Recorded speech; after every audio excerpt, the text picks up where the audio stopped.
Okay, this meeting is being recorded. And Marie, I'm going to hand it off to you real quick so you can go ahead and get started. And I'm going to get my life back together here while you present about being in the room. Go ahead.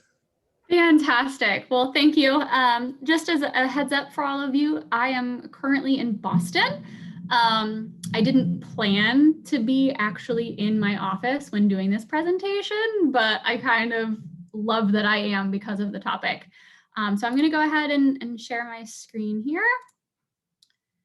And so we've all heard great tips of how to stand out on your resume, how to put yourself in a position that you can either stick in to a remote role or look for a new one that'll allow you that flexibility. So I want to stress how important it is to make sure once you get that remote job that you provide yourself the opportunity to be successful and to grow within it, especially if not everyone at the company or office that you work in is remote.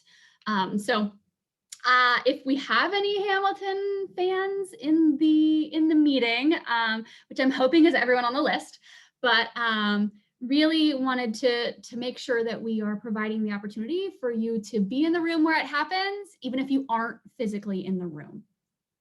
So Stephanie and Kyle kind of touched on some of these, which is great to continue that narrative, but really utilizing various types of technology and not just, I know how to log in to Slack, but truly being a power user and knowing how to set up the channels or how to set up notifications, you know, in project management tools like Asana or Monday or Trello, how to have a really efficient board of tasks and how to ensure that there are various members on your team that are collaborating with those tasks. Whether you have specific industry tools like a CRM or a point of sale. And to Jared's point at the very beginning of this, if you're the remote one and you're, you know, a younger leader, the team is going to inadvertently think that you should be the expert at all these tools. So it's really of benefit to you to make sure that you are very comfortable and adept at using them. I would suggest that a great, and I talk about it a little bit later, but I'm going to start it now. A great way to help differentiate yourself and help you stand out in your office or in your company is to pick a part of one of those tools or one of those systems that you become the go-to expert on, that they know when there's a new employee coming in or, you know, leadership isn't getting something, that they know, man, I need to go talk to Stephanie and make sure that I learn how to use this well. It's a great way to keep your name in the hat and help you be seen as an expert with valuable skills for the company. So project thought and visibility. There's a lot of research right now that is showing that because of the kind of the environment of working remotely, like nobody's seeing you brainstorm. Nobody is seeing you work through a project. A lot of our meetings, you come to the meeting with your plan, with your idea. There is a lesser desire to meet with someone virtually and go, I don't really know, what do you think, right? And we're having these opportunities that you need to help create. So sharing your ideas early, whether it's in a meeting, something pops into your head, find a way to share that with the group. Whether it is you've got your idea, but you need some help brainstorming, or maybe you found the problem and you need to hash out, what are we going to do, right? Pull in some members from your team, virtual or in person members, and build a way for them to feel invested in your idea, but also getting some more experience working with you so that it is not just a task-oriented relationship that you have with those coworkers. And to that, vary the colleagues you're speaking with. Don't always have your work buddy. Make sure that you are reaching across, whether it is new people on the team, whether it is different departments, different levels within your department, however your company is structured, make sure that you are providing the opportunity to get to know kind of everybody on your team, and get their different viewpoints, and thus they get to get and experience yours. And then share the progress when you have larger meetings, not just your completed news. So that's kind of the other piece of sharing your ideas, right? As you have these, maybe a weekly check-in with the team, or you've got like a newsletter that goes out for the internal if you're part of a larger organization. Don't feel like you have to have a completed project or a fully hashed out skill that has been developed. Feel free to share where you're at in progress. You might find that there are people that hear about that and have great ideas they can contribute, or can really get resources together, or maybe they know about something that was done 4 years ago, or they have this cousin that does this thing, right? Like, provide opportunities for people to connect with you through that process of working on projects. And this one I really love. It does take some intentional work from your side, but as we all know, if you want to grow professionally, if you want to grow personally, if you want to enhance the work you're doing and set yourself up, it's going to take some work. So Hamilton quote for the slide: "Who lives, who dies, who tells your story?" You really want to be intentional about finding people that are telling your story when you're not in the room. So the three that we've identified are a mentor, a partner, and a sponsor. A mentor is kind of a more mainstream term that people are typically familiar with, right? Finding somebody that can help you identify areas for growth, help guide you as you're going through that growth, providing feedback. A partner is really a coworker you can lean on. They don't have to be at your same level, but it needs to be somebody that is going to give you real feedback, that is going to be there to help you as you troubleshoot, and really be your connection to that in-person office vibe. Being part of the culture as a remote employee is a little harder. So having somebody that kind of keeps you plugged in at the partnership level is going to be a very valuable part of your growth.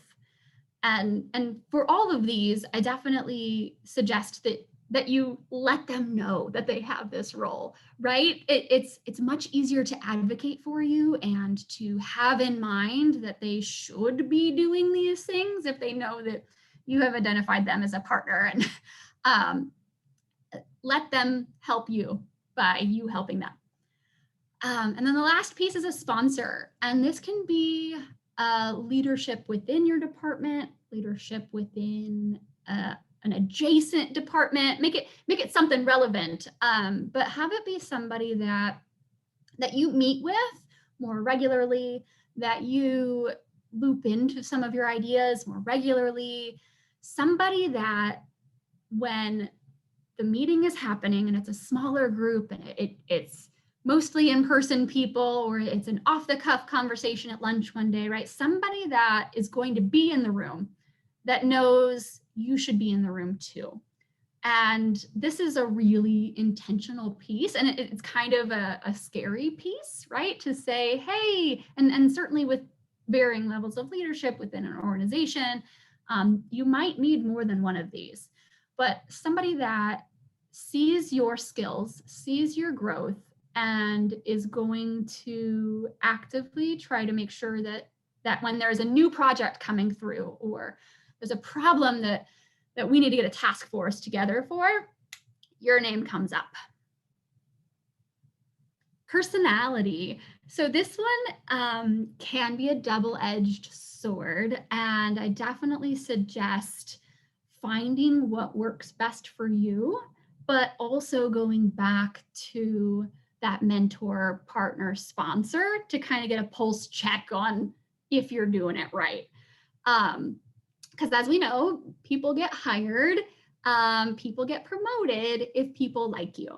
And it's a lot harder for people to like you if they've never met you, unless you are being intentional with providing that visibility into who you are. So I've kind of listed out a couple opportunities here, sharing stories, whether that's on your meetings when you're in them, whether it is through collaborative software like Slack or Teams, whether you're connecting with some of your coworkers on social media. Certainly be careful with some of that. We don't want to get too personal and too in-depth. But you do want to find ways that they can get to know you and be able to like you. The other piece to that is caring about getting to know them. Whether it is, remembering the name of their family or their pet, whether it is putting on your calendar all of your coworkers' birthdays or their hire date anniversaries, or I have a coworker that's been going through a house hunt, and probably unsurprising to all of you, that's a crazy time.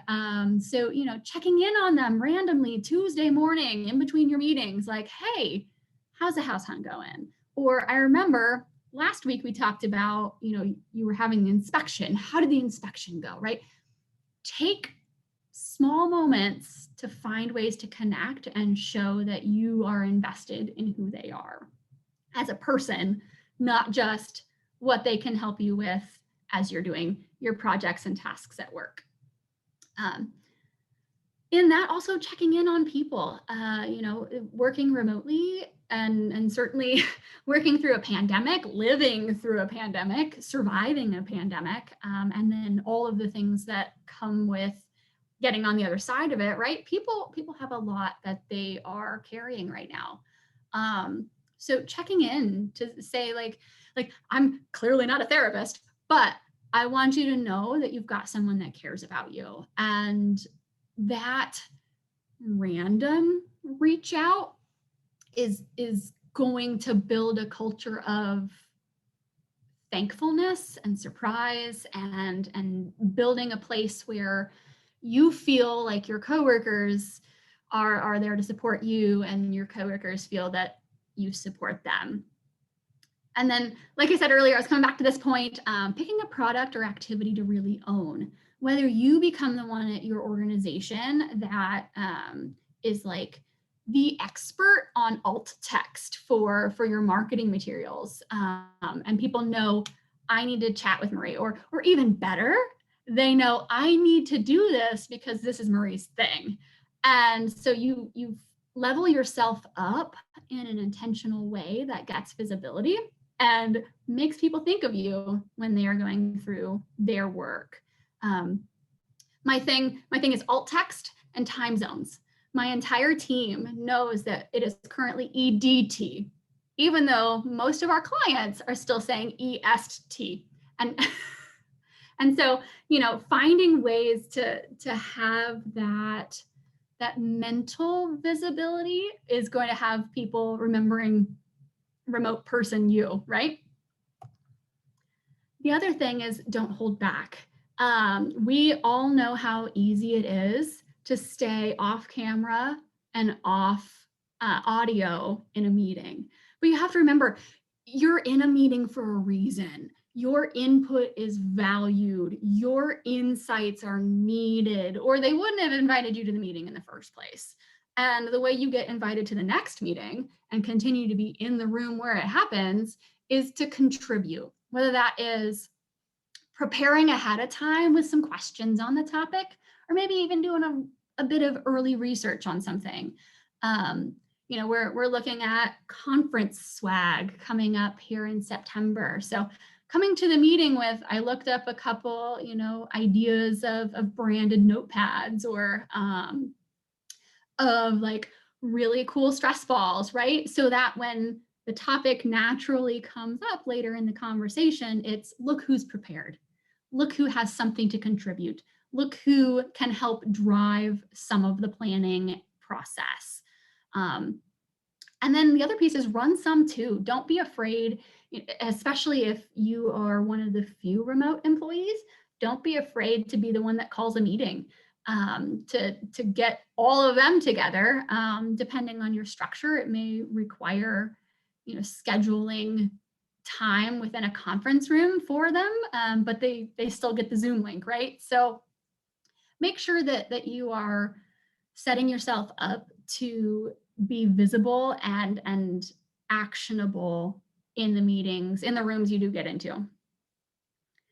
And then with ideas, make sure that you are keeping track of them as they come up, right? You're not going to want to be in meetings all day. I can tell you, not a great time, but ideas are going to come to you in between meetings. So make sure however you structure your planning, make sure that you're keeping track of those, so that next time you have your one-on-one with your boss, or you've got a team meeting, that great idea from 3:15 last Tuesday isn't gone. You're making sure that you are building the bigger impact picture with your ideas. It's easy to get in kind of your own lane with your own projects and your own tasks, but the more ideas that you can incorporate additional teams and additional layers, again, is going to get you into more rooms. Another Hamilton quote. And this is really making sure that you understand the unique things about you and taking control of those opportunities. So we've built a great resume, prepared for remote work. We've got our remote job. Are we ready to level it up? Are we ready to ask for the promotion, ask for the project, ask for the raise? So another Hamilton quote. And this is really a difficult thing for a lot of people. So if I just told you, go ask for a promotion, and you were like, ooh, like, that's okay, and that's normal. But part of being a leader is knowing that there is going to come a time in your career, maybe it's now, maybe it was yesterday, that you need to be prepared to make that ask. Ask to be included in special projects that are coming up, in planning sessions. Be specific with the tasks and projects. Don't just say, hey, if something comes up. Be specific in those, and do your best to tie them either to the skills and experience you already have, or the skills and experience that you want to gain that pertain to the next step that you're thinking of. Whether you see yourself growing within your department, or you see yourself, the writing's on the wall, I'm going to have to pivot careers, or pivot within my organization.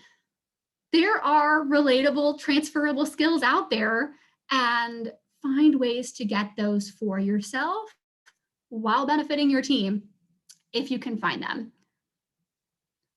And then once you've done all that and you're ready to ask for being elevated, either via promotion or raise, plant the seed. Let your boss or the decision maker that is involved in that, and certainly your sponsor, know that you have taken the steps, you've built additional skills, projects, the results of those projects and task forces you might have been on, and the value that has been derived. How much of that have you done since you started? And truly take a look at, does that still fit my job description?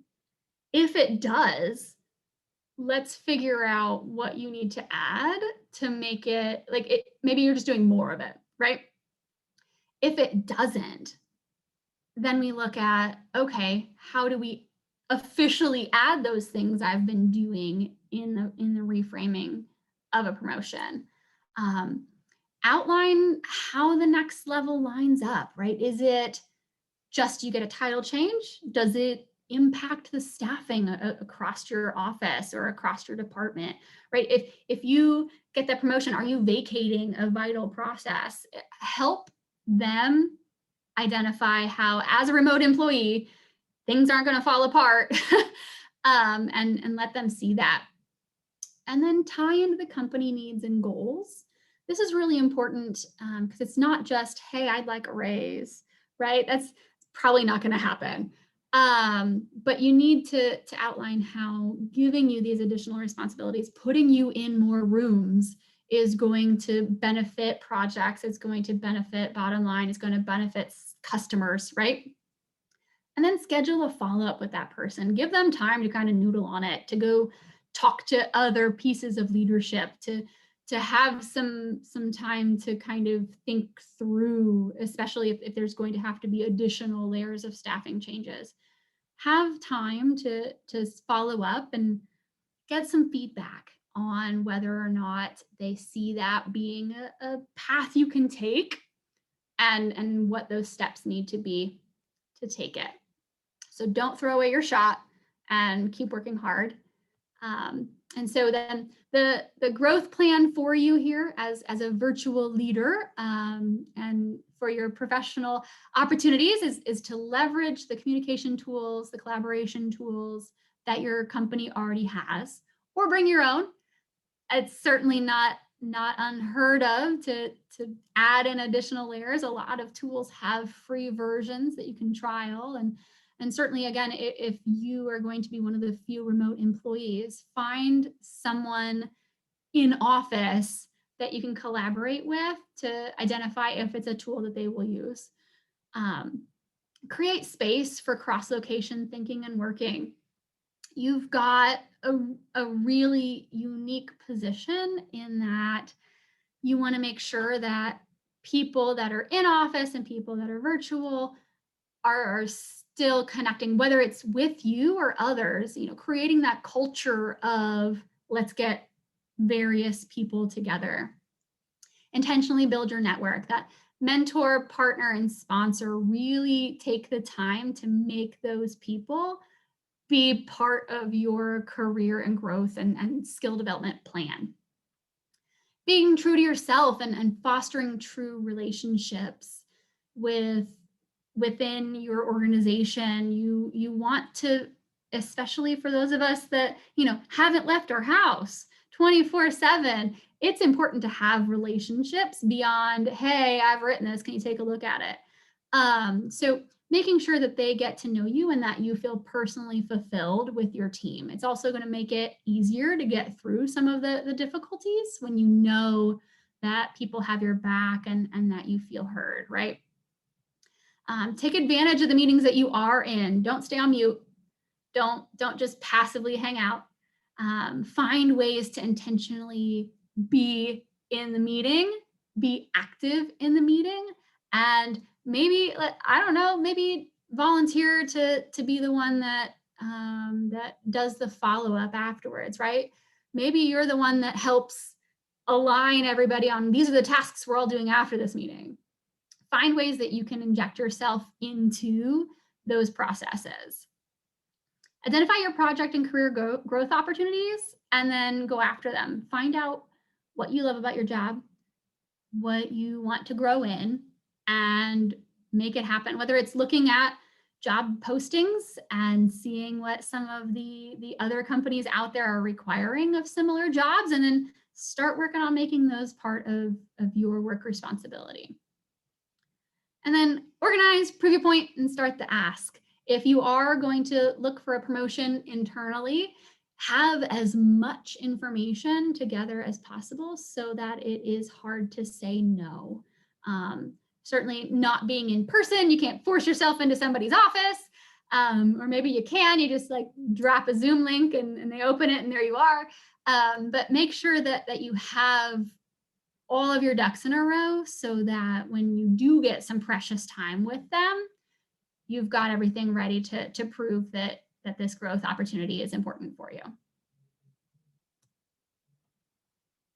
So, oh, there we go. And I'm just getting to the chat now. So if you want to throw questions on audio, that's great. Otherwise, I'll scroll through here. And just to double click on one thing that Marie said that I thought was really pertinent, when you do have that sponsor or mentor that hands you the pen, don't throw away your shot, right? Take that pen, take that opportunity. If they have confidence in you, even if you don't have confidence in yourself, that person thinks you can do the job. So, have at it. Just don't get into a duel with a rival and get yourself killed. Just pro tip. Yeah. Partners, not rivals. Yes.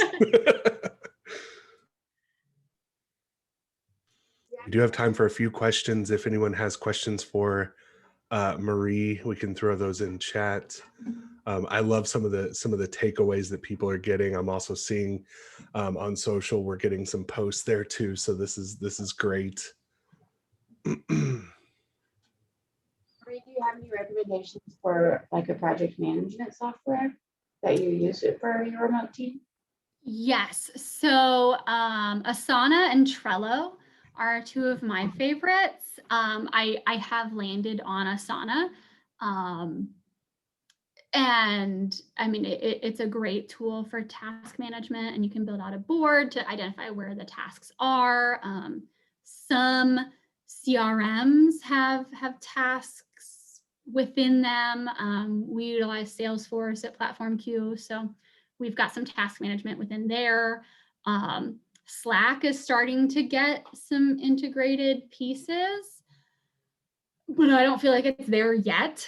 I've heard good things about Monday.com, but I have not personally used it. I can also add, I like Trello a lot. And I use that personally and professionally. I will say Microsoft Project, if you're in a Microsoft environment, Project and Planner. Planner is a very much like slimmed down version of Project. So if it's just like task management and stuff, Planner is great. And what I would suggest is if you're looking at something like that, almost all of those pieces of software use what's called Kanban style of project management. So if you don't know what that is, just look it up, watch a few YouTube videos on how Kanban works. Kanban. Yeah, Kanban. And a lot of those will use that style, or at least are meant to use that style. You don't have to, but that's kind of how the default version is set up. So definitely take a look at that. I think Tiffany had a question here. Have you ever actually led an in-person meeting when you were virtual? How did it go? Any lessons learned? Yes. So I was one of those fortunate ones that was a remote employee before the pandemic. I started at PlatformQ in November of 2019. So I had about like 5 months under my belt before everyone else went remote. And one of the big things, as I alluded to, is make sure you're not on mute. It's very easy for conversation to happen in the office when they're all sitting around the table and you're like up on that TV and like nobody's looking at you, right? So one of the things is don't be afraid to interrupt. You're going to have to interject. The other piece is to specifically call out someone to answer a question. Don't just here's my question, talk amongst yourselves, right? You're also, when you call out someone specifically, they are more likely to look at you up on the screen and respond to you. So it becomes more of the one-on-one there versus them looking at the person across the table. So it's hard, right? Because conversations can kind of take over it. And for me, in many of those meetings, I was like one of the most junior employees and the newest. And so it was a bit of a learning dynamic there of like getting up the guts to interrupt my senior VP, right? But I did it. And there's going to be points where that is hard. But the other piece is, as I said, like being very intentional on what you assign yourself to do after the meeting. Because after the meeting's over, they're going to log off and they're probably going to still talk a little bit before they get up and walk away. So there may be like meeting trails that you want to make sure that they don't assign out tasks without you in the room afterwards. So having those next steps figured out before you end the meeting. Great question. I agree with what Marie said. I have been running meetings with some people in the room and some people virtual. And like, it's just so easy to talk to the people in the room and like trying to keep track of chat and like keep us on the agenda and the PowerPoint and like whatever else is going on. I so appreciate it when the virtual people use their voices and tell me, hey, Lindsay, I have a question, like, so that because I don't want to forget about them, but there are so many things happening in the room that I appreciate it when they chime in and make their presence known. Awesome. Good questions, friends. Good questions. I think it is 4:00 now, which means Santhana and Brian, you two are up to talk about Terre Rotary and virtual leadership. Yes, virtual leadership. There we go. Sorry. Go ahead whenever you're ready, friends.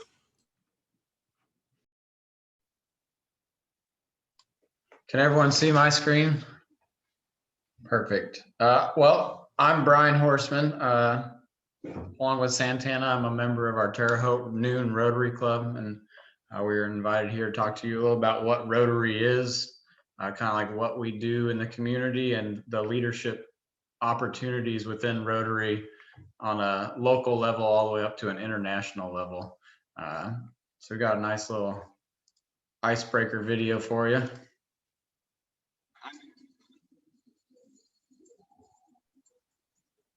Can't hear the audio, Brian. You may want. All right, one sec. I think I have to stop sharing and re-allow. Hey, Brian, when you click on share screen, you should Yep. also be able to select share my computer audio. And I'm a member of Rotary, and we're here to figure out if people actually know what Rotary is. Tell me, what is Rotary? A rotary phone? No. Chicken. It's not a rotary phone or a rotisserie chicken. Tell me, what is Rotary? Is it when you get a document stamp? You've been rotarized. Let me ask you this. What do you think of when you hear Rotary? Well, I'll tell you what I think. You go and you all over, and then your toilet gets clogged, so then you have to call the rooter guy.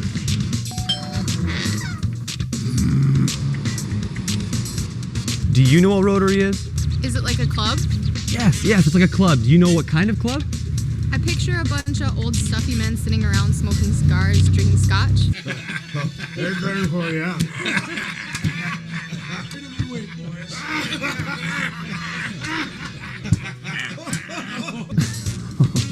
Now let's ask some actual Rotarians what Rotary truly is. When I first moved to the area, I didn't know a lot of people, and I didn't have many friends. But then, when I joined Rotary, I gained friends, a community, and even a family. To me, Rotary is about being part of our community. Rotary has contributed over $500,000 to places like our local zoo. It's things like this playground. There was nothing here before. And now it's something everyone can enjoy. My favorite part of Rotary is learning something new every week, straight from the top leaders in our community. I go to Rotary feeling stressed out from work and leave feeling energized and empowered.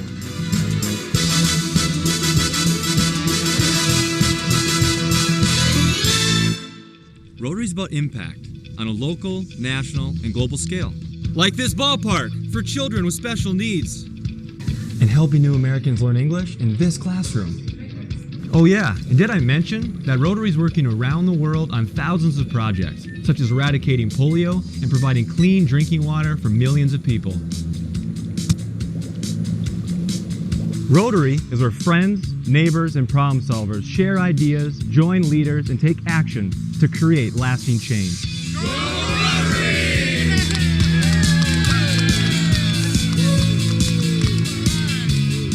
To find out more, Visit fmrotaryclubs.org. So that was a nice little icebreaker video on kind of what Rotary is, what some people who've never heard of Rotary may think of what it is. But I'll turn it over to Santhana to kind of give you an idea of what Rotary is on the large global scale, and then we'll work it down to what we do here locally. Thanks, Brian, and good afternoon, everyone. It's so nice to see so many familiar faces, but those who do not know me, I'm Santhana Naidu. I work at Rose Hulman Institute of Technology.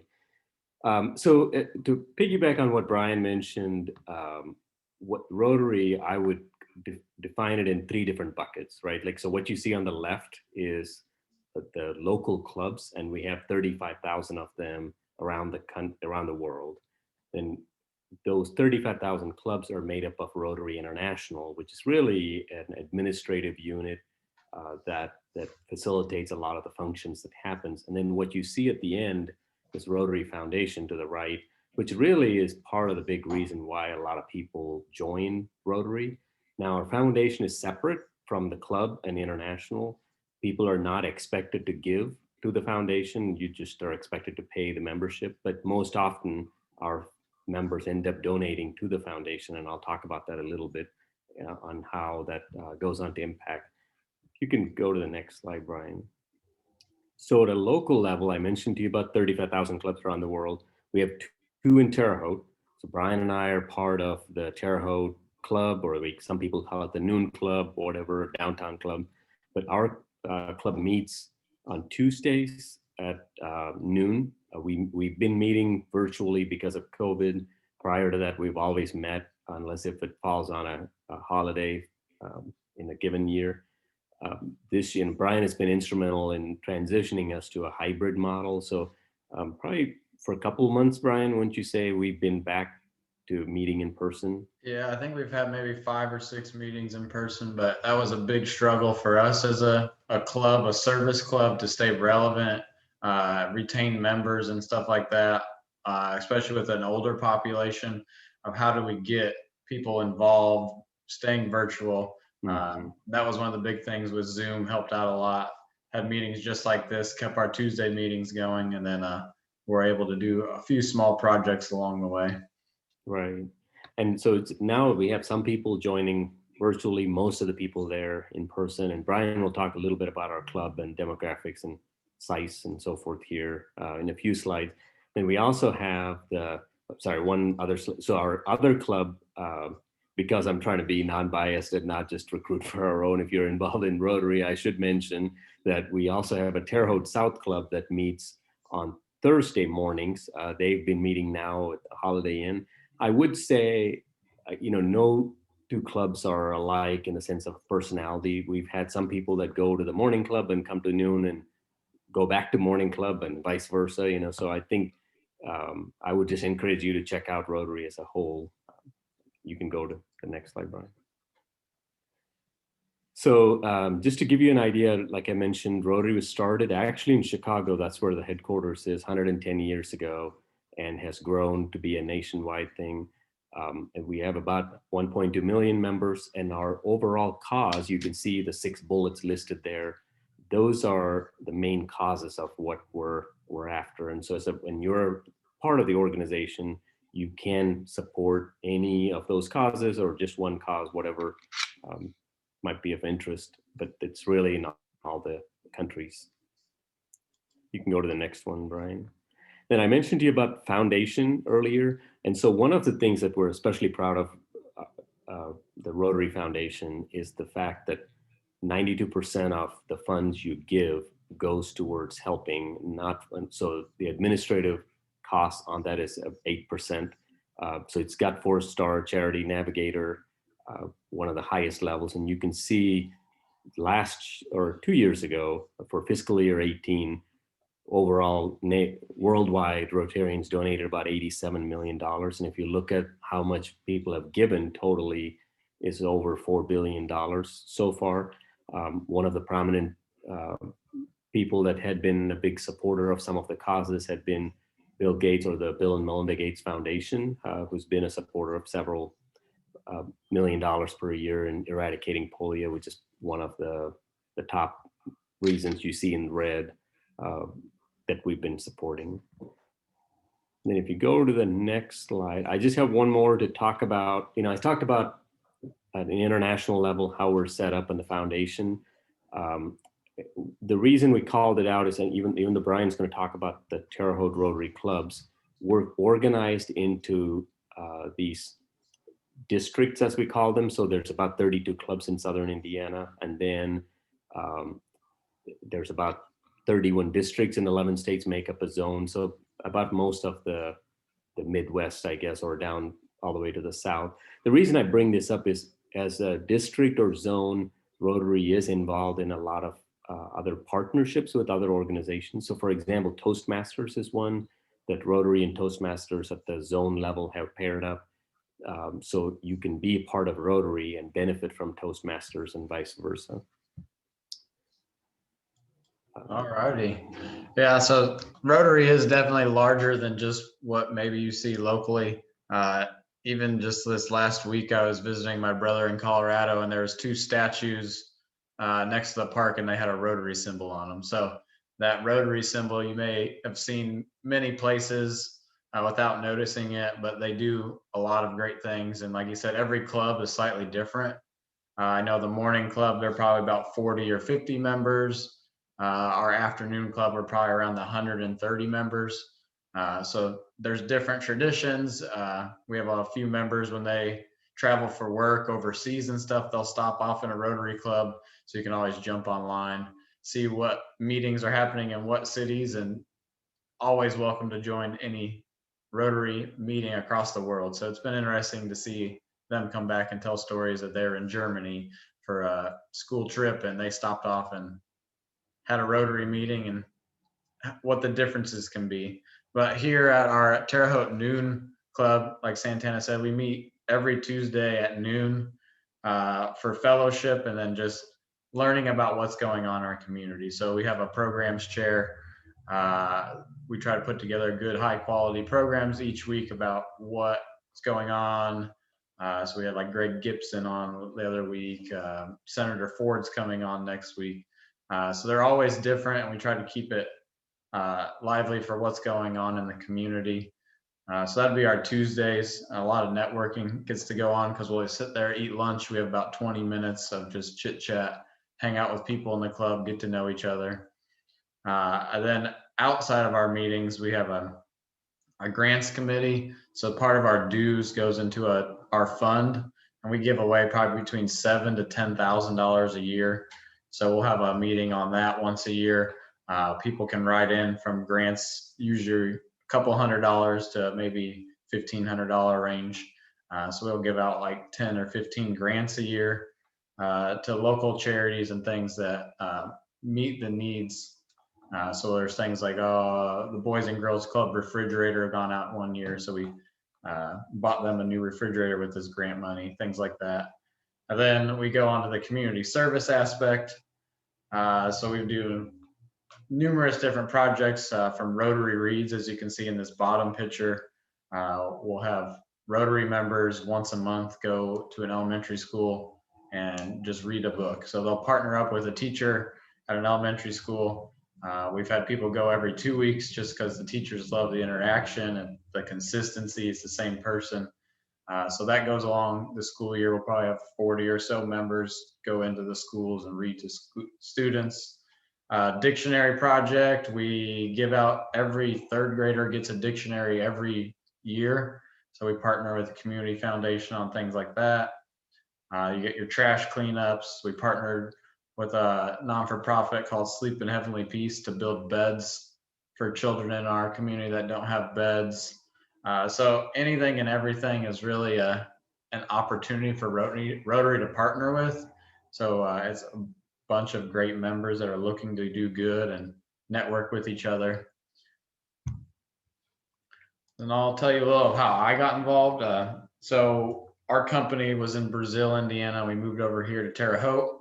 I got to meet a fellow Rotarian who was a general contractor, Michael Shaw. So he was working for us to redo our building to get moved in. Then got to know him, and just doing a lot of what I do is just to get to know people. He invited me to Rotary. Then I became a member in 2017.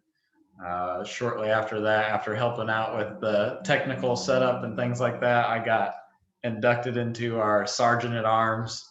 And then now it's grown into the virtual world that we live in. It used to be just setting up a projector so someone could have their presentation for the day. Now we're running hybrid style meetings where we're having in person and at home at the same time while running PowerPoints, Zoom. So it's been getting interesting, but it's definitely fun. In that time as well, I've gotten to know a lot of the members. I've invited to be on the board of Rotary. So in that time, I've been able to bring a couple new community service projects to Rotary, try to spice some things up. I know Goodwill Industry Drive and Letter Carrier Drive are two, and Salvation Ringing the Bell. I know the Goodwill and Rotary, they've been partnered for almost 80 years or something like that of collecting donations. So a lot of our members' parents and grandparents are some of the original people to start that. We just had a fellow Rotarian that is retiring from Goodwill, and he's been there 51 years, I believe. So he's been part of 51 plus Goodwill drives. So it runs deep. I think Terre Haute is the 84th Rotary Club in the world. So dates back to like 1910-ish, and I think we were around 1913. So it started up in Chicago. So that's something, there's a lot of history just in Terre Haute and Rotary. I'm grateful to be a part of it. It's definitely helped grow and meet a lot of people in the community that I probably would have never got to meet if I sat at home or just did the day-to-day life. And I liked in the last presentation, you really have to be present, because you can just come to a Tuesday meeting and sit there, talk for 5 minutes with your table, then leave and never do anything. But being present and in the moment and taking advantage of those opportunities and getting to know people through the community service projects and things like that is what I personally enjoy. Santana? One thing also I think Brian failed to mention is he's also going to be our incoming club president in a couple of years, right, Brian? Yeah, so we have a cycle. You do the community, or you're a programs chair, vice president, then president. So this is my first year as our programs chair. So in 2 years, I will become Rotary's 109th president. So it's a great honor for being someone as young as I am, for them to really trust me to do things like this.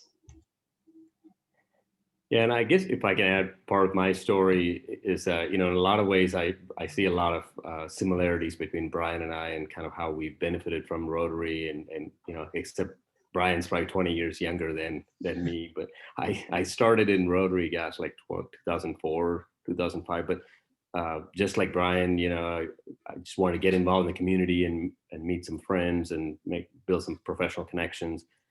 And, I remember when I started, I was the youngest person in the club, and people asked if I was part of the high school program, just because I think the next oldest person was in the 40 plus age group, but really what has happened over time is, everyone in the club has almost adopted me as their own, son or daughter or grandkid or brother or whatever, and have built all the connections in Terre Haute. And so I served as the club president in 2011.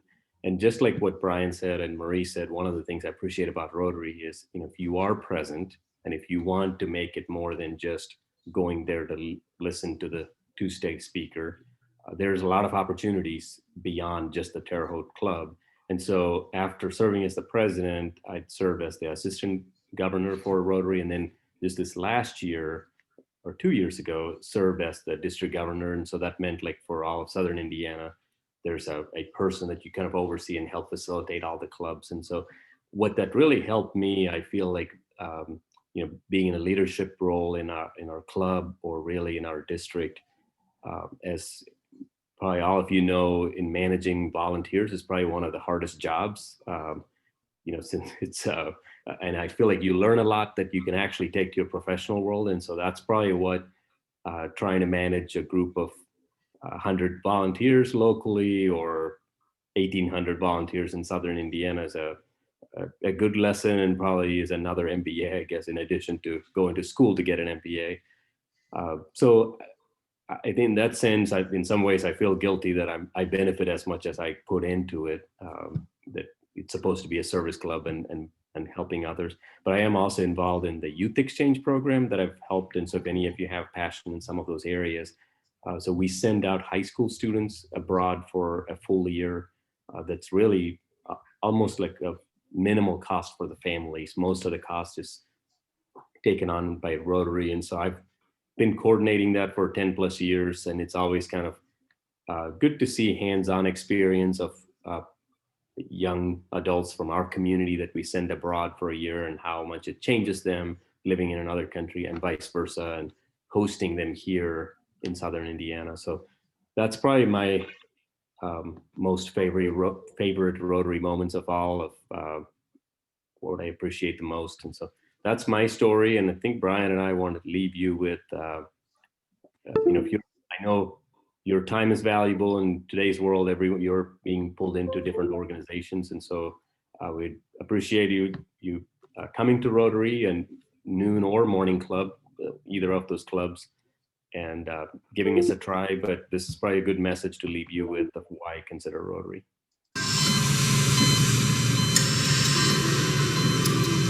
Possibilities are all around us.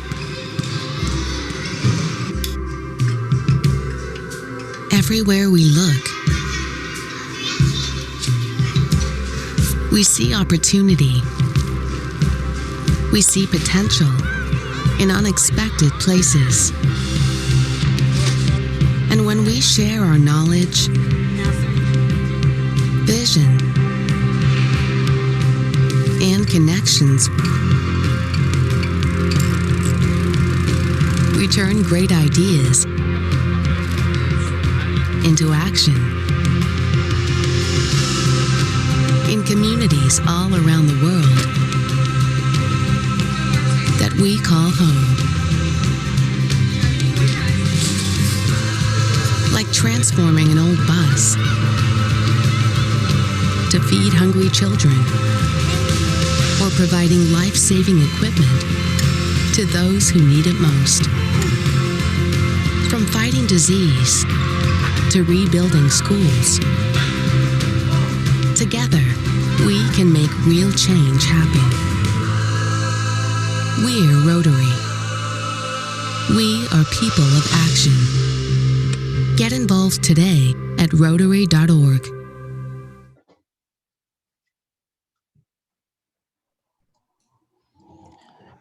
Appreciate your guys' time. Santhana, Brian, that was a great presentation, and that video was literally like, there could not be a better segue to our next presenter, because like you literally could have had a shot of Tiffany and Mark Baker entering 12 points and seeing what it is now, right? Like that literally was, I don't know if you knew that you were going to be going on before Tiffany, but that was perfect. Very well done. So yeah, and for everyone here, we are working on the Leadership Link mentoring program with Rotary. So that will be coming back again this year. And so Rotary is a wonderful organization to join, as well as, maybe find a mentor and or sponsor, as Marie talked about earlier. So definitely suggest checking out either the noon group or the 7 a.m. group, whichever strikes your fancy. I know Lindsay in particular will be joining the 7 a.m. group for sure, because that's her favorite time of day. So it is, we have a couple minutes. Does anybody have questions for Santhana or Brian about Rotary, about digital leadership, anything like that?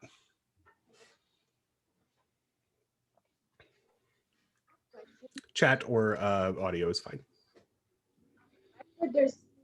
You can't just join, you have to be invited. How does that work? Well, today is an open invitation to come. We're definitely, as they said, we're working on having a connection with Leadership Connect. I think we plan on inviting everyone out to one of our meetings like we did before COVID.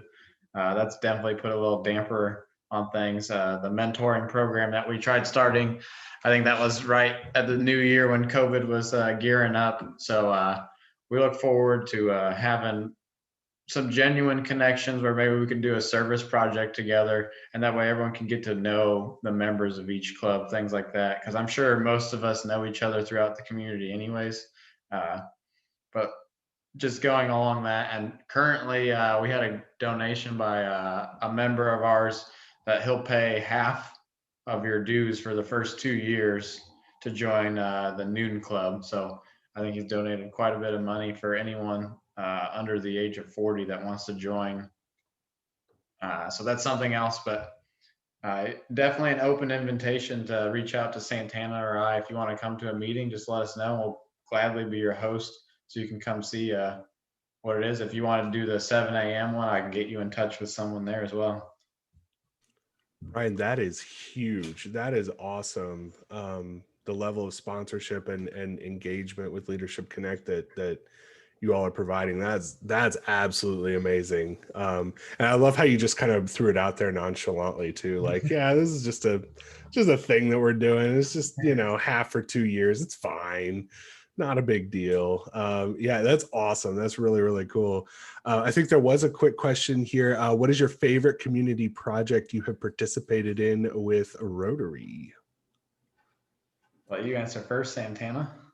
For me, Tiffany, I'd say probably the youth exchange one. It's one of those, it doesn't really hit you until the parents or the students write to you, or they come back and then they tell you. And because until then I thought, I'm just passing some papers and finding some students to send out. And, and I stay in touch with a lot of them. A couple of them actually have kids now, and it's just amazing to see how much it changes their life, so that's probably my favorite project. Yeah, and I think selfishly, I'm a part of another group that the Sleep in Heavenly Peace, we got Rotary connected with them. We build beds for kids in our community here. I think we've built almost 200 beds in the last 2.5 years. The hard part is delivering that many beds because it takes about an hour or so to deliver beds. But that's something I was able to bring to them. That's something new. And then just getting to know people through these community projects. Because going to meetings, especially being the new person, it's always been hard to be vocal when you're your first few days in, and going to a community service project, that breaks the ice right then and there. You get to have that conversation for an hour as a one-on-one with someone. So that's why I love the community service aspect of Rotary. Awesome. Wonderful questions. And I think we are ready to hand it off to our final presenter of the day. We have Tiffany and Mark Baker from Three Sisters Investments and PARQ at 12 Points and a million other initiatives that they are starting and or finishing. Tiffany, Mark, I will let you have at it. All right. We don't have slides. You probably expected that. So our talk is all about The Greatest Showman. Has anybody seen it? Gonna get some references. So if you haven't seen it, we watch it literally at least once a month to get like pumped up for life. So highly recommended. It has some killer lines in it. So it's not like Hamilton level, but it's right there next to it. So, and it's not 3 hours long.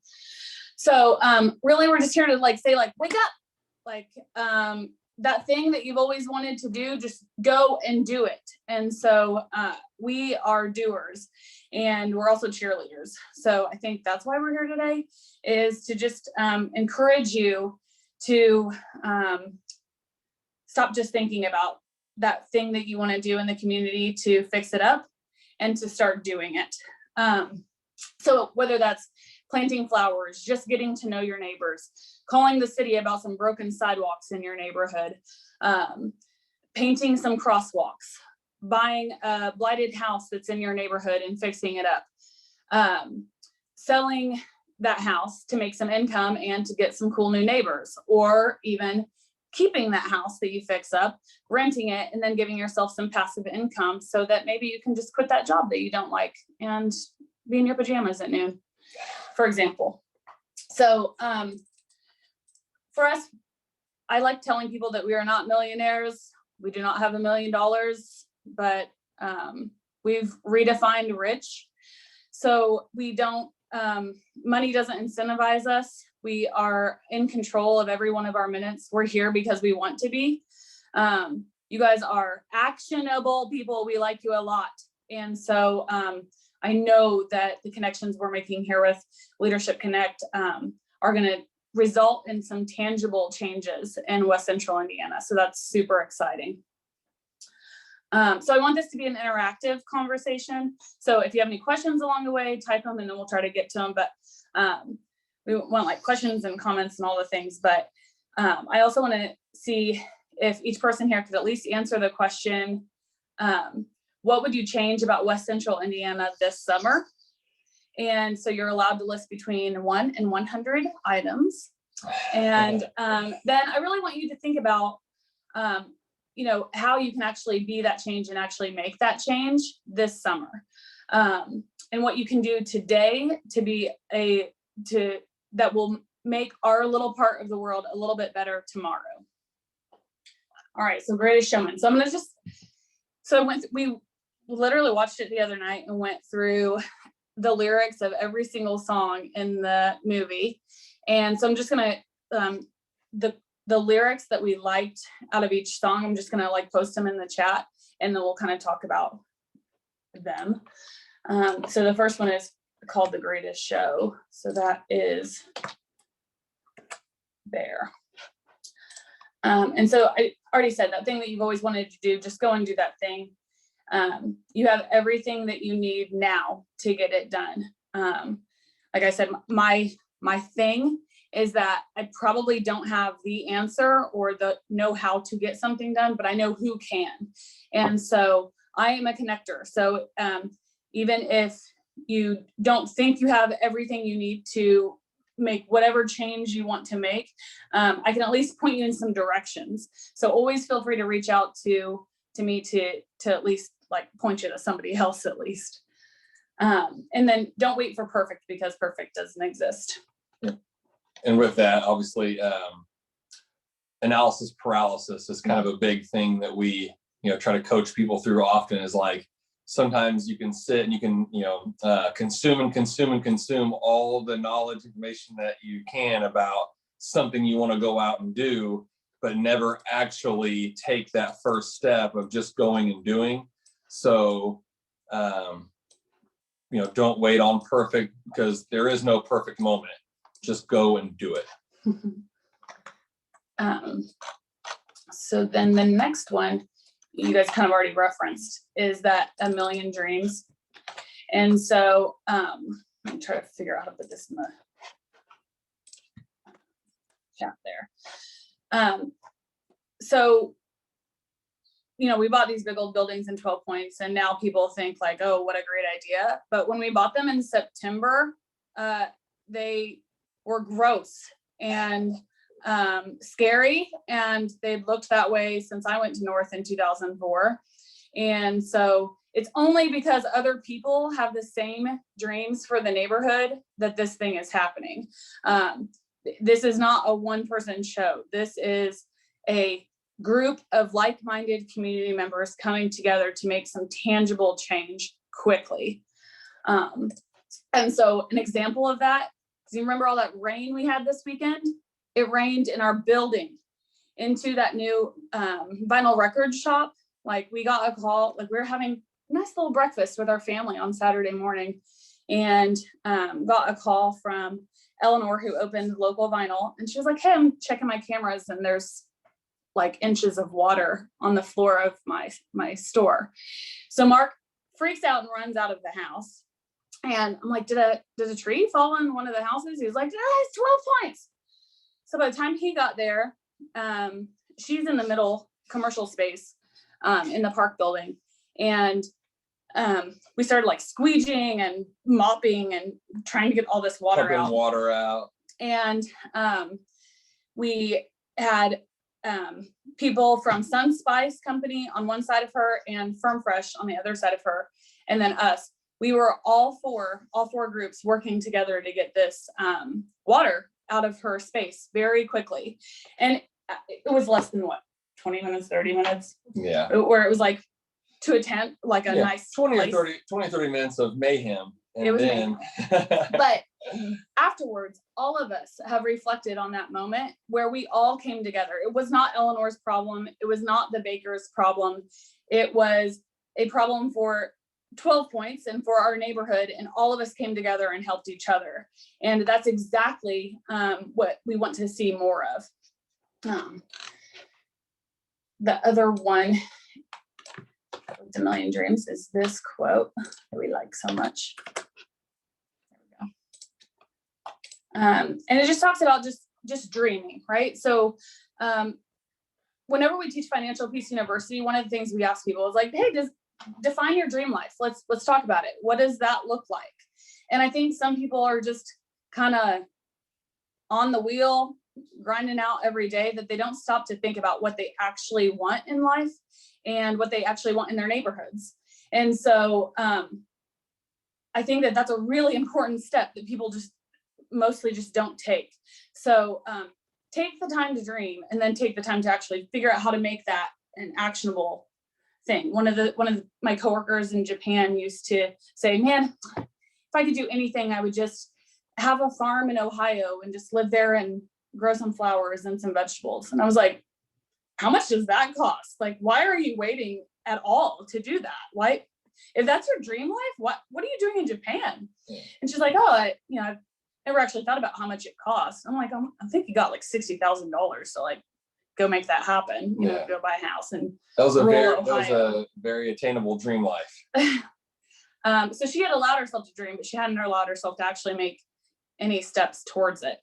Well, and I can say that I think one thing that has set us apart from most people is that Tiffany and I, we take time to dream almost nightly. So we sit together and we talk about everything that we have in front of us, the things that we want to do, the things we're in the process of doing.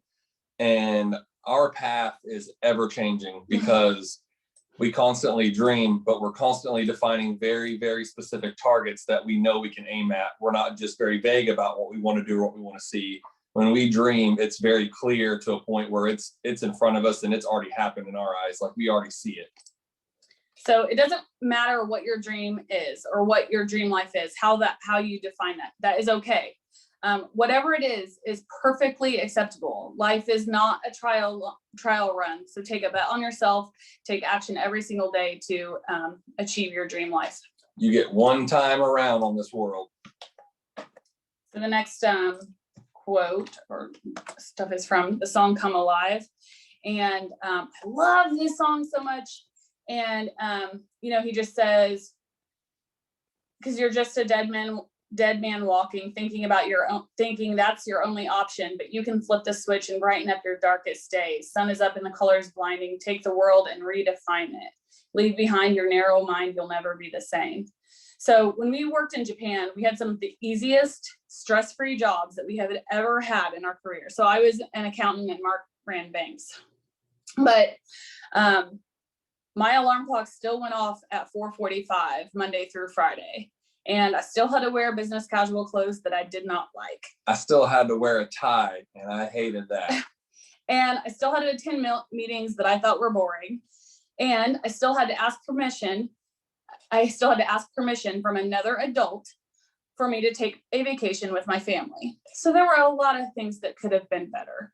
And so it was really, really scary to quit our jobs and kind of come back to the Haute and kind of take this bet on ourselves. But it has paid off in dividends. It's been so much fun and we're making way less money. And it's been the best 2 years ever.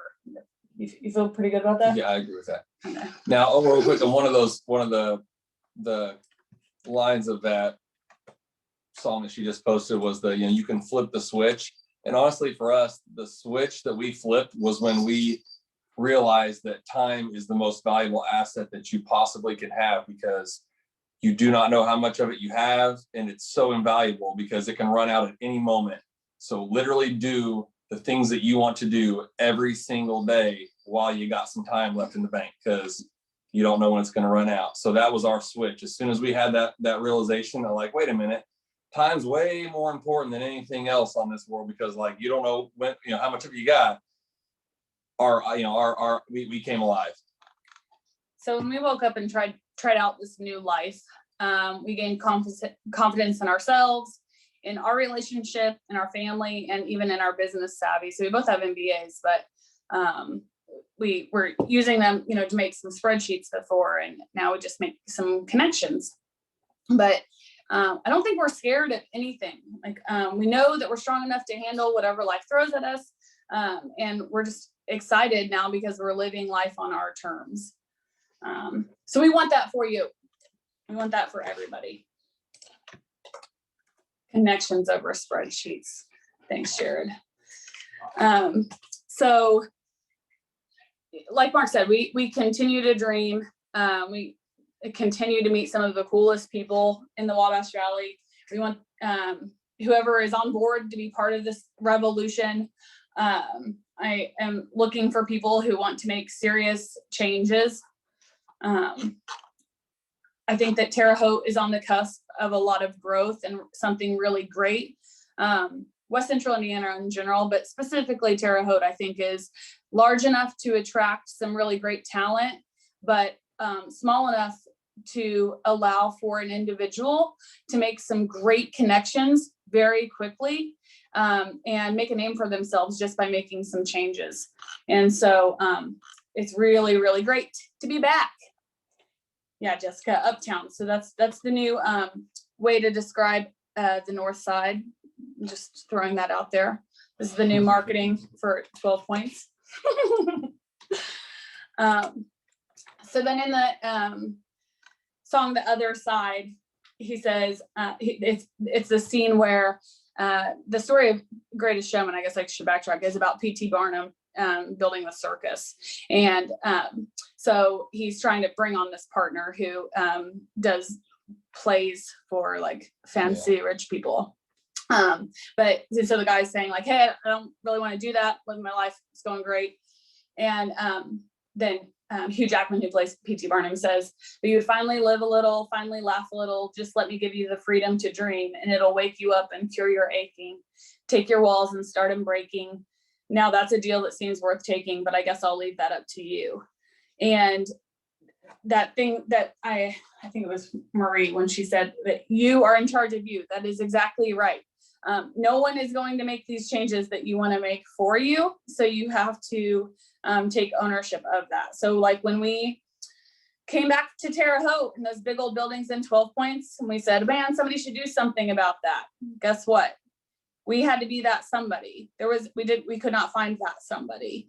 And so whatever that change is, you have to take ownership of it. You say that. Well, and one of the biggest, I would say, little gold nuggets that we got from some of the podcasts that we were, binging as we were preparing to take the leap and bet on ourselves, was someone said, hey, take the leap, go out, do the thing that you always want to do. Worst case scenario is what you're already doing right now, right? Like I'm sitting in the bank, sitting there, hanging out, having a normal day. And it's like, wait, I can go do my thing. I have an MBA. I have plenty of experience. If it doesn't work out, I can find myself right back to this desk at the bank again if I need to. But at least go out, and once you taste it, you'll never go back. We were literally at Fifth Third yesterday or the day, I can't remember. A couple days ago. Anyways, they said they offered Mark a job, and he was like, oh, just so you know, if I come back here, you have known things have gone awry in my life, but I will keep that into consideration.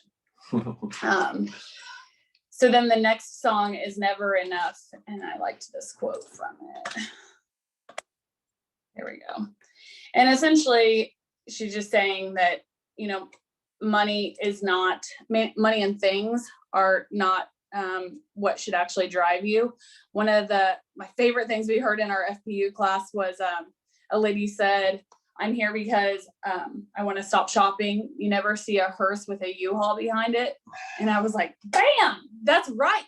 And so it's not things, it's not money, it's time and relationships and just connections with people that is actually the most important thing.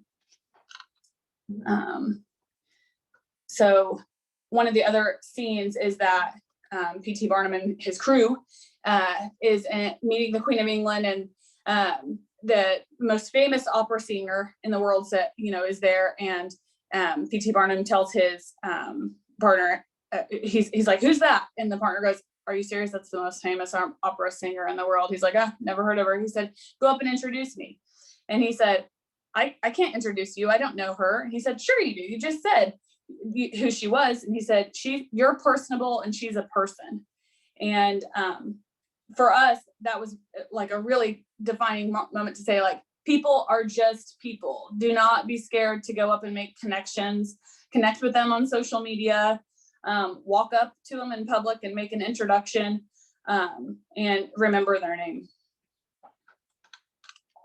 Anything else on that Well, one? I mean, if y'all are from, or from Terre Haute or been here long enough, you all know that Greg Gibson's a very big name here in Terre Haute, Indiana, and most people would be, be very hesitant to walk up and introduce themselves to Greg if they saw him sitting at the Copper Bar, for instance. And yet one day we're sitting at lunch at the Copper Bar. Jared was there, and we go to leave after our lunch, and Jared, me, and I think it was Courtney Schipple that was with us. Us three stand up, start looking toward the door. Tiffany stands up, turns around, and walks over and says, Greg, right? And he was like, yeah, Tiffany, 12 points, right?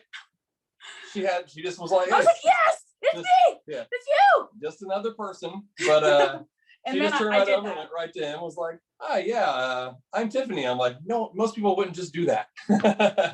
But she's personable and he's a person. I will cut in real quick to say that Tiffany did fangirl a little bit, just a little, but she did introduce herself and it was great. So that was awesome. Yeah, that happened. But yeah, I'm not scared. And actually, whenever we moved back, Jared said at one point to us, he goes, I don't know how you've made like all these connections with people. Like, I've been here for 8 years at that point, you said, and I haven't made all these connections. How are you doing that? And I was like, if they like something on social media about Chamber of Commerce or Rotary, everyone on this call, I've been adding them, through social media. I just add him as a friend on social media. I can't meet him in real life during a pandemic. This is the only way I'm going to meet people and connect with people. And so just be brave. Like, worst case scenario, they like don't accept your friend request. Like, who cares? Then I would cancel it and do it again. Like, I do it a couple times for real. So I guess that's a good segue into the next one, which is This Is Me.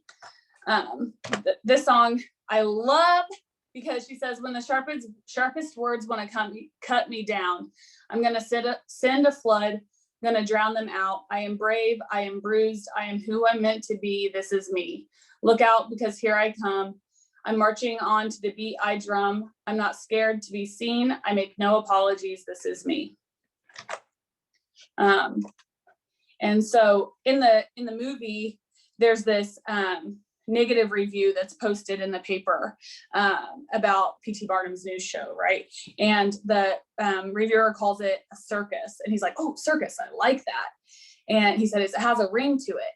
And then he he tells his partner to have that negative review printed in every paper in New York City, and then to give 50% off admission to anyone who brings that review in. And then obviously his ticket sales skyrocket. Yeah. Yeah. But I just think, like, there's a lot of no people, and a lot of times the no people just seem to scream louder. But there are way, way, way, way more yes people and positive people in this world, and especially in this community. And you just have to be louder than them. All too often, when there's public board meetings and things like that, the people who show up are the naysayers who want to be there just to shoot an idea down or some action down. We just have to all band together and just drown them out. Send that flood. Yeah. Be loud, because there's actually more positive people than negative people. It's just that the negative people are just, the negative people tend to show up and scream about it. have historically been louder. So then in the song Tightrope, let's do this one. I really like this because she says, some people long for a life that is simple and planned, tied with a ribbon. And so I felt like I was a government accountant. So I had a very like cushy, like keep your job for life type of job. And my boss in Japan knew that we went there from Colorado with the plan that we were going to live there for 7 years. And then we were going to retire early, quit our jobs. And so she knew that was the plan, was 7 years there. We lasted 2. But once we made the leap, and I went into my boss's office, who was getting ready to retire herself. And I said, hey, this is it. Like, I'm doing it. Like, I'm going to resign. So like, what happens next? And I had like my little resignation letter that I had Googled and filled in my name, handed it to her. And she said, Tiffany, I have literally never had anyone resign from a government position. And I was like, trendsetter, let's go. So I was really proud that I was the first person who like actually quit on purpose. And so it was a little bit even scarier when that happened, because she had worked there for 40 years and hadn't had anyone quit. But having like opting out of the life that is simple and planned and tied with a ribbon has been pretty fun. Yeah, and again, like one of the quotes when we just watched this, again, so we watched this movie often because it is just, there's so much gold in there, but one that jumped out at us this last time that we had never actually heard was he says, comfort is the enemy of progress. So like, let that sink in for a minute, right? As soon as you get kind of settled into something and you're comfortable, you literally stop looking for ways to like change and challenge yourself and make things difficult to make things better. So comfort is definitely the enemy of progress on all levels. The last song that we'll talk about it's called From Now On. And so what happens in the movie, just to do a little bit of a spoiler for everybody, is that P.T. Barnum passes the baton of this putting on this circus to his partner, and his partner asks, okay, well, what will you be doing? And P.T. Barnum smiles at him and says, I'll be watching my girls grow up. I knew she wouldn't be able to say it without choking up. That's literally exactly why we are doing what we're doing. In Japan, like we said, comfiest jobs we'd had, the stress-free jobs, all the things. But I had days where I would get home, we would get, we'd do the dinner, the dishes, all the things, get the girls put to bed, and I would literally finally sit down for the day and tell Tiffany, you know what? I just realized I did not hold my baby one time today. We had our 3rd baby while we were there, and I would have days that I would literally not hold her once. And that was unacceptable. So, we, within the year of having that realization, we quit. So now we can watch our girls grow up. Dang it. Thanks for coming in on that, Marco. That's what I'm here for. So Hugh Jackman finds out, P.T. Barnum, he finds out what truly matters to him in life. And for us, that is why it's just very touching to me, is just that, like, we quit our jobs to become a full-time family and to focus on what really matters to us. So for us, we just want to just remind you that everything that you want is right in front of you. And so it's time to come alive. My favorite book right now, this minute, is this one. I can only send the Amazon link, so I don't know. But it's called, I have it right there. It's yeah. So it's Building a Vibrant Community. And what it is it's a super actionable book. But the guy who wrote it, Quint Studer, he helped to revitalize Pensacola, Florida. And so if you've ever been there, they're kind of going through this whole kind of revitalization as well. They're well ahead of us. but he talks about lessons learned, what they did right and what they did wrong. He talks about specific guides that are like available online for free, all that stuff. And so it's a great book. It says how citizen-powered change is reshaping America. And I think that is what is happening in West Central Indiana. We have everyone from Brazil to Sullivan to Park County to, Terre, Haute, kind of just thinking of ways to make their community better. And so I hope that we've inspired at least one or two of you to take even more action. To wake up and go do. Awesome. All right, Jared, that's it, man. That was awesome. That was really, really good. There was some passion, there was some energy in that. And that is honestly one of the reasons I wanted you to go last, because I wanted this to stick with everyone, because this is huge. You learned a lot today. And then Tiffany and Mark just turn around and say, okay, you learned things. Stop with the analysis paralysis, stop consuming all of this information, and just go do it. And I think a good tip for that is, if you don't know how to get started or who to connect with, Tiffany's a connector. I can also help out with that. I can't guarantee I know as many people as Tiffany, because I don't walk up to random people at lunch and introduce myself, but I may or may not be able to help you out with that as well. One of the books that had me thinking about this, and I've been thinking about quite a bit, is Tipping Point, or The Tipping Point. And it talks about how good ideas grow to be, viral, right? Not really viral, but like they grow to turn into action. And Terre Haute is on that tipping point. We are right there. I feel like we're actually probably closer to the downward end of that tipping point, where we're actually getting things going and action is happening. And so be a part of that. Jump into the fray. Like, don't just sit back and watch and go, man, I wish people... That's one thing that I got out of this today that I'm going to do is I've always wished that people were more positive about Terre Haute. And rather than just sit back and go, man, I wish people weren't so down, like, I'm just going to be louder than those negative people. Right. And that's like an easy commitment that I can make right now. And like that's something that we can do right now. That's going to impact our community in a positive way. So, Carrie, I like your idea too of, showing up more to the city council meetings.